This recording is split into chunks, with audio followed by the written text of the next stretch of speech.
Assalamualaikum warahmatullahi wabarakatuh. Bismillahirrahmanirrahim. Alhamdulillahirabbil alamin. Wassalatu wassalamu ala asrofil anbiya'i wal mursalin. Sayyidina wa habibina wa syafi'ina wa maulana Muhammadin wa ala alihi wa ashabihi ajma'in, amma ba'du. Saya ingin sampaikan kepada seluruh keluarga besar Nahdlatul Ulama, ya ayyuhan nahdawiyun idza huyyitum bi tahiyyatin fahayyu bi ahsana minha aw rudduha. Insyaallah Nahdlatul Ulama juga tidak akan pernah jauh-jauh dari Insinyur Haji Joko Widodo. Pengerjaan kereta api cepat Jakarta-Bandung sudah mencapai lebih dari 90%. Uji coba juga terus dilakukan. Hari Kamis, kereta api cepat Jakarta-Bandung kembali diuji coba. Kali ini menggunakan kecepatan maksimal 350 km per jam. Bagaimana sensasinya dan berapa lama waktu tempuhnya? Nah, kalau Jepang mempunyai kereta cepat Shinkansen, nah Indonesia nih gak kalah ketinggalan. Kita punya kereta cepat Jakarta-Bandung dan kali ini saya berkesempatan untuk ikut langsung uji coba kereta cepat Jakarta-Bandung dengan kecepatan operasional maksimal yaitu 350 km per jam. Perjalanan kereta api cepat Jakarta-Bandung ini dimulai dari stasiun Halim, Jakarta Timur menuju stasiun Tegaluar, Bandung, Jawa Barat. Kereta melewati stasiun Karawang, stasiun Padalarang, dan stasiun akhir di Tegaluar, Bandung. Saya pun menjajal dan melihat fasilitas yang ada, mulai dari meja, kursi, hingga toilet, serta tingkat kekedapan suaranya sehingga telinga kita akan nyaman sepanjang perjalanan. Selain itu, guncangan yang minim membuat saya tak goyang saat berjalan di dalam kereta. Bahkan saya akan mencoba mendirikan koin saat kereta melaju. Seperti inilah kondisi di dalam kereta api cepat Jakarta-Bandung. Namun pada saat uji coba kali ini menggunakan kereta api inspeksi yang biasa untuk mengecek jalur komunikasi dan juga geometri, sehingga bukan menggunakan kereta api jenis penumpang. Dan di sini saya akan menunjukkan, di sini ada running text yang menginformasikan suhu internal ruangan dan juga kecepatan kereta. Selain itu juga saya akan membuktikan nih apakah koin logam 500 ini bisa berdiri dengan stabil ketika kereta melaju. Kita akan buktikan.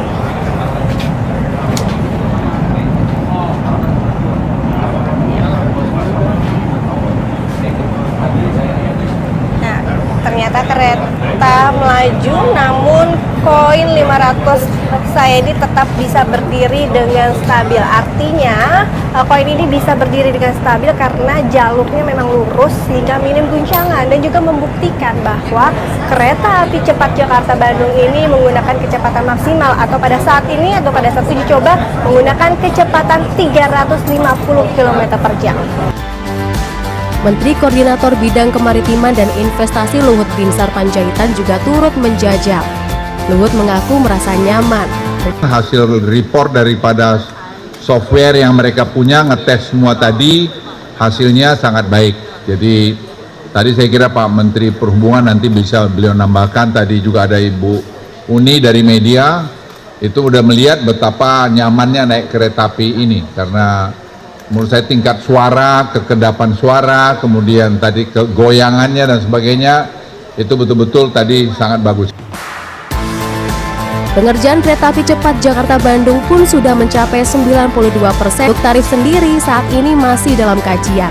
Intinya akan ada 3 kelas penumpang, premium, ekonomi, bisnis, dan first class. Nah, saat ini kita sudah tiba di stasiun KCIC Tegaluar, Bandung, Jawa Barat, di mana tadi kita berangkat sekitar pukul 9.19 dan tiba sekitar pukul 9.55. Artinya membutuhkan waktu sekitar 35 menit dari stasiun Halim menuju stasiun Tegaluar, Bandung menggunakan kereta api cepat Jakarta-Bandung dengan kecepatan maksimum operasi 350 km per jam. Dan rencananya nanti kereta api cepat Jakarta-Bandung ini akan mulai beroperasi sebagai kado ulang tahun Indonesia. Nova Nayantaka, Indra Raharja, Bandung, Jawa Barat. Pada tahun 2015, Jepang menggelontorkan 83,1 juta yuan untuk mengalahkan Cina dalam pengerjaan proyek kereta api cepat pertama yang akan dipunyai oleh India. Direncanakan kereta api cepat itu melalui jalur Mumbai ke Ahmedabad sepanjang 505 km, dengan biaya keseluruhan diperkirakan sebesar 14,7 juta dolar. Groundbreaking dimulai pada tahun 2017 dan direncanakan selesai pada tahun 2022. Tapi apa yang terjadi? Sampai saat ini hanya 10 km saja yang sudah dikerjakan dan total biaya konstruksi meroket 2 kali lipat dari 65,4 juta yuan menjadi 148,5 juta yuan. Pada saat yang bersamaan, pekerjaan proyek pun menjadi molor, akan selesai setidaknya pada tahun 2028. Tentu saja saat ini Jepang sangat meratapi penyesalannya. Di lain pihak, Cina merasa lega telah terbebas dari jebakan proyek kereta api cepat India. Sekaligus bersyukur bahwa Indonesia dapat diandalkan untuk menyelesaikan proyek kereta api cepat pertama di Asia Tenggara, dengan waktu yang relatif lebih tepat waktu. Jadi kita telah melakukan 2 kali uji coba, yang ini test commissioning kedua dengan high speed maksimum tadi 180 km per jam. Maksimum speed dari kereta ini 385 ya, pada waktu operasional nanti di 365. Nah ini kita merasa semua sistem, tadi dengan pihak China kita diskusi, semua berjalan baik. Jadi mulai dari trainsetnya sendiri, kemudian traction antara wheel dengan railnya, kemudian signaling, komunikasi, power, semuanya doing well. Jadi kita merasa ini sudah baik di speed ini.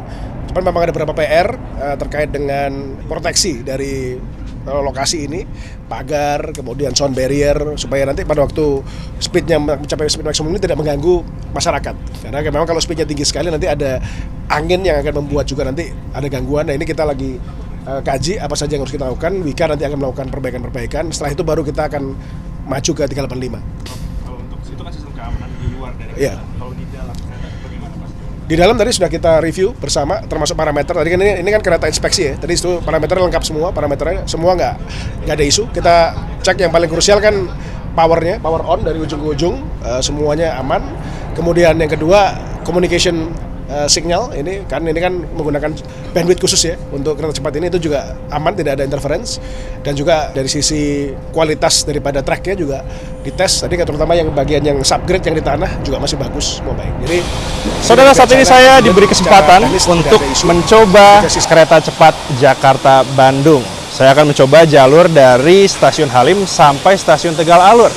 Bagaimana keseruannya dan bagaimana jalur dari Halim sampai Tegal Alur?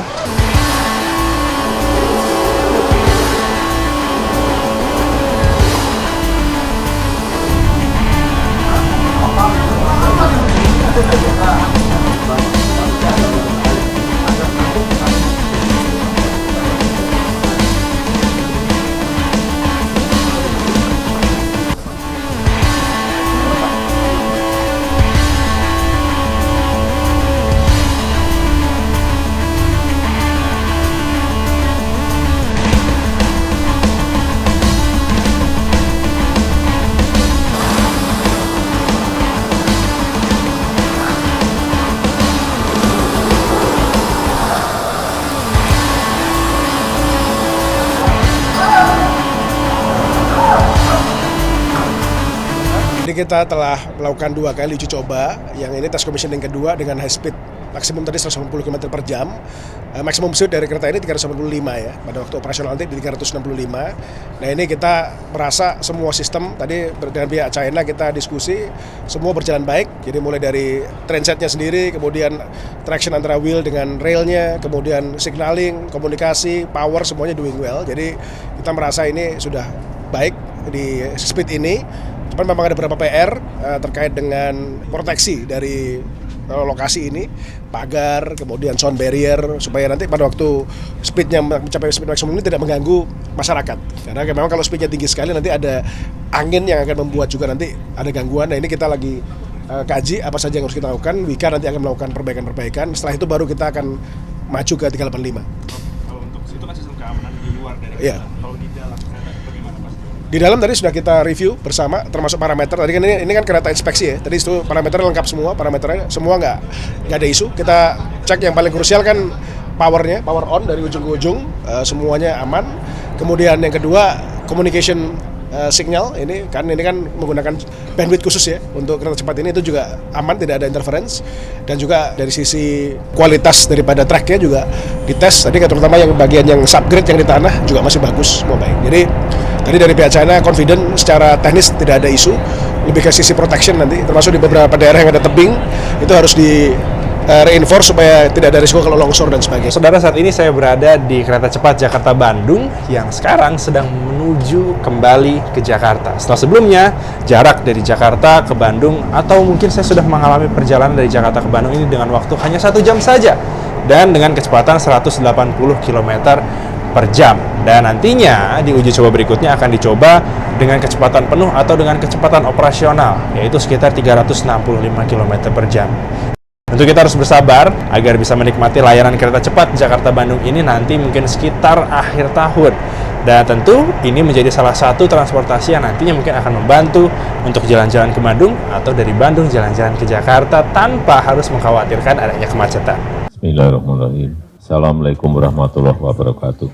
Pagi hari ini kembali saya meninjau progres perkembangan pembangunan kereta api cepat Jakarta-Bandung, utamanya di lokasi stasiun Tegaluar, Kabupaten Bandung. Dan saya tadi mendapatkan keterangan bahwa progresnya sudah mencapai 88,8% secara keseluruhan. Dan kita harapkan dengan kereta api cepat Jakarta-Bandung ini, mobilitas orang dan barang bisa menjadi cepat dan meningkat, kemudian daya saing kita juga akan semakin kuat. Kemudian ada titik-titik pertumbuhan ekonomi baru. Jakarta ada, di Bandung ada, kemudian Kabupaten Bandung juga jadi. Pak, maaf, saya Syarina dari Al Jazeera Inggris Televisi, Pak. Ini adalah kereta cepat pertama di region ini. Bagaimana menurut Bapak mengenai achievement ini? Apakah Bapak melihat ini sebagai achievement untuk Indonesia, Pak?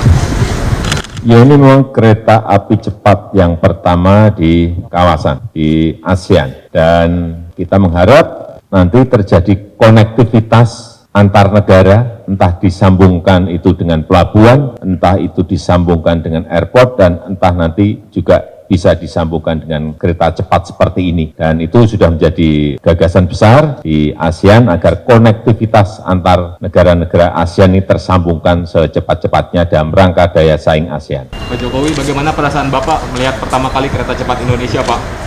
Ya, nanti kalau sudah jadi baru kita bisa komentar. Ini kan masih belum. Nanti sudah kita naik dari Jakarta menuju ke Bandung atau dari Bandung menuju ke Jakarta hanya 35 menit, itu baru saya komentar. Pak, kereta cepat ini kan berkat bantuan Cina, Pak. Bagaimana komentar Bapak soal hal tersebut, Pak? Kereta cepat ini kan berkat bantuan dari China, Pak. Bagaimana perasaan Bapak soal hal tersebut? Ini bukan bantuan, ini adalah kerjasama antara Indonesia dan China. Ada investasi di sini, jadi bukan bantuan. Ya, kendala saat membuat terowongan di Tunnel 2, di Tunnel 11 memang ada masalah karena memang tanahnya yang sangat sulit dikendalikan, tetapi alhamdulillah sekarang sudah selesai.